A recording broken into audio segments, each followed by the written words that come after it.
Hi guys, so today I want to share another story with you. Today I want to talk about Love After Lockup, Tracie and Clint's cheating text revealed, plus a quick recap review of Season 2, Episode 21.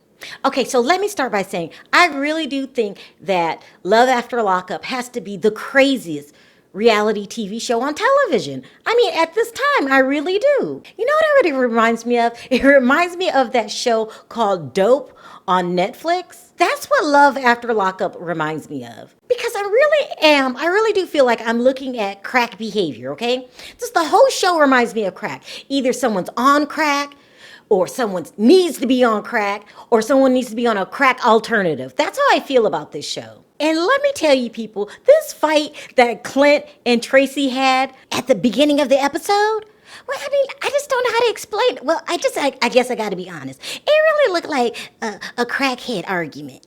And that's no shade to crackheads, I'm not trying to insult any crackheads out there. I'm just saying what it reminded me of. Because my cousin Junebug, he's on crack, and a lot of his arguments look like that one. My cousin Junebug used to get all animated and throwing things and kicking holes in the walls, and then 5 minutes later he'll be like, hey, anyone up for ice cream?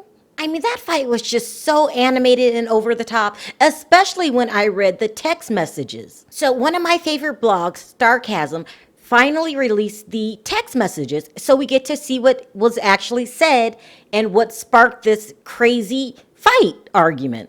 So when Tracie was first holding Clint's phone in her hand, the first message that she saw said, Stephanie had the girl's name at the top, and it says, I know she nags you too much. Okay, so that's when she was asking, who is Stephanie? Who is this? Who's texting you?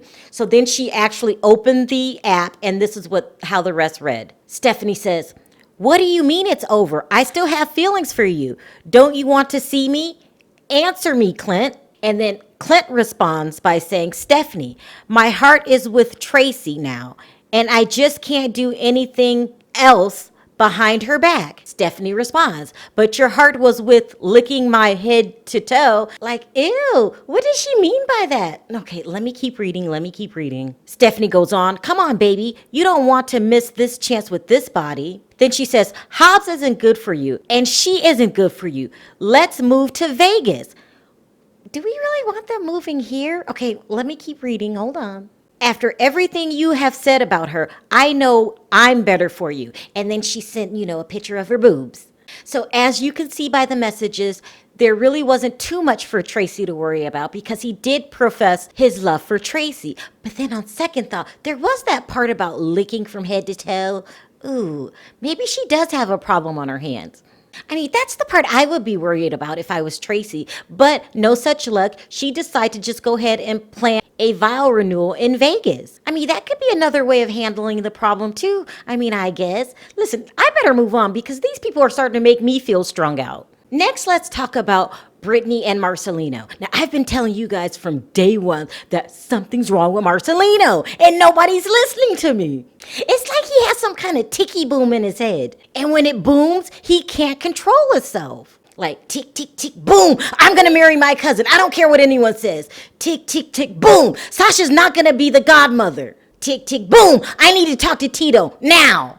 So right then and there, he decides to hightail it over to Tito's house, even though Brittany told him she would handle this. So when he gets to Tito's house, remember he still has the ticky ticky boom in his head, he proceeds to tell Tito that he thinks that him and Brittany should get full custody because Tito's not doing a very good job and really doesn't see his son that much anyway. And I'm pretty sure all Tito heard probably was, give me your son because you're not doing a good job, you loser. Of course, Tito gets offended. He stands up. Marcelino stands up. And to tell you the truth, I can't remember which one threw the first punch. All I know is that Marcelino started throwing him around like a rag doll. Who would have known, people? Ticky, ticky, boom. He can fight. I mean, it really was insane, people. Marcelino needed some kind of sedative. Of course, the episode ends with Marcelino going home to an irate Brittany saying that Tito's been texting her and that he's calling the cops. Next, there was Lamar and Andrea, and I really like this couple. So I feel it's only fair that I tell them the truth. These two are not going to last. I mean, they just need to hurry up and break up like yesterday. Like, these two are never going to make it for one simple reason. They're from two different worlds. Listen, LA, the city of angels, or I like to call it the capital of Puff Puff Give. It's a 24-hour city where weed is a part of the culture.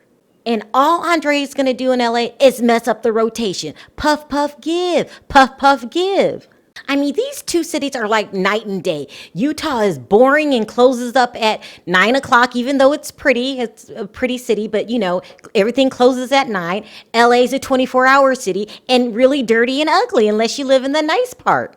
And even though Andrea's friends were being as nice as they can, trying to make Lamar feel welcome by giving him chitlins, do you think they read that in a book somewhere? Anyhow, as nice as they were, Utah will really make Lamar feel stifled. So I'm thinking, unless these two come to a happy medium and live like somewhere like San Diego, this relationship is not going to work, in my opinion, even though I like you guys. And last but not least, let's talk about the Sarah, Megan, and Michael debacle. First of all, these two women, their behavior absolutely makes no sense to me. The things that they're putting up with from Michael reminds me of the women that date men that make six figures. Like a basketball player. You might put up with his cheating and whatnot, or, a famous actor.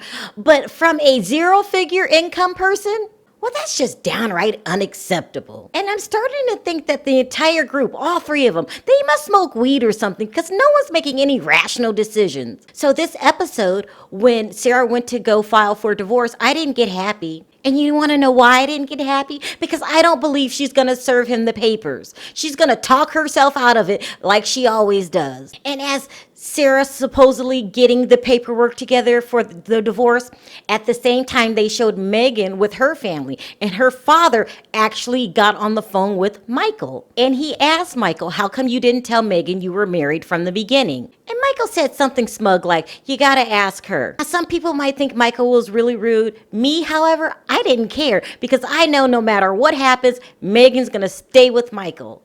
So there you have it, people. That's what happened on this week of Love After Lockup. So what I want to know in my comment section today is, do you guys think anyone on the cast still has a problem with substance abuse? Also, don't forget to hit that subscribe button and that notification button for more stories like these. Until next time, talk to you then. Bye.